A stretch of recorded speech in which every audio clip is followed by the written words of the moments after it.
أعوذ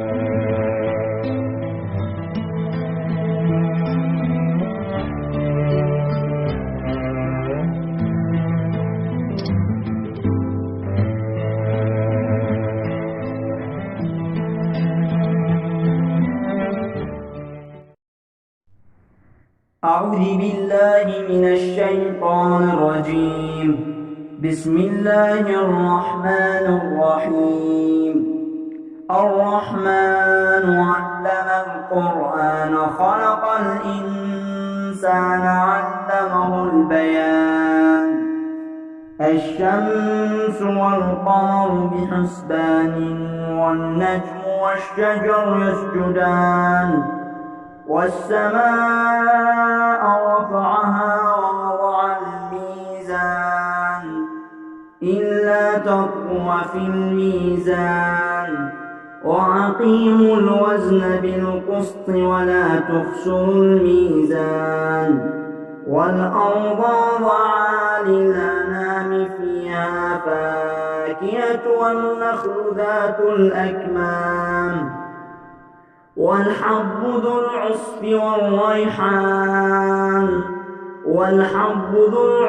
والريحان فبأي آلاء ربكما تكذبان. خلق الإنسان من صلصال كالفخار وخلق الجان من مارج من نار فبأي آلاء ربكما تكذبان. رب المشرقين ورب المغربين فبأي آلاء ربكما تكذبان.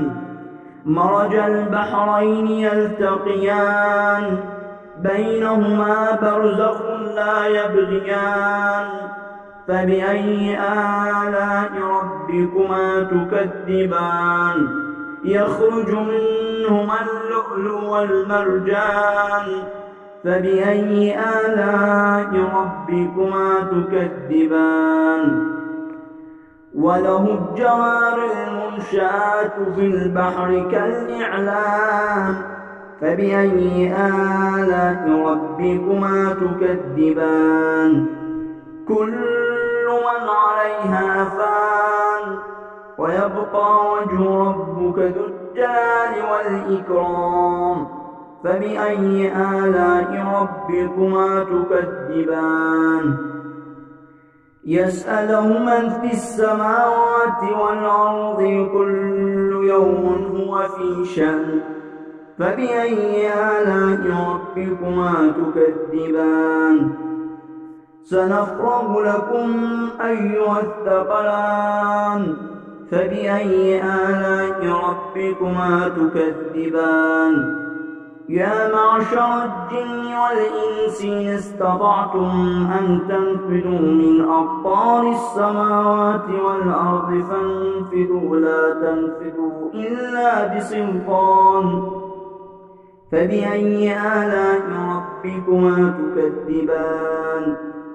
يرسل عليكم شواظ من نار ونحاس فلا تنتصران فبأي آلاء ربكما تكذبان. فإذا انشقت السماء فكانت وردة كالدهان فبأي آلاء ربكما تكذبان. يومئذ لا يسأل عن ذنبه إنس ولا جان فبأي آلاء ربكما تكذبان. يعرف المجرمون بسيماهم فيؤخذ بالنواصي والأقدام فبأي آلاء ربكما تكذبان. هذه جهنم التي يكذب بها المجرمون يطوفون بينهما وبين حميمان فبأي آلاء ربكما تكذبان. ولمن خاف مقام ربه جنتان فبأي آلاء ربكما تكذبان.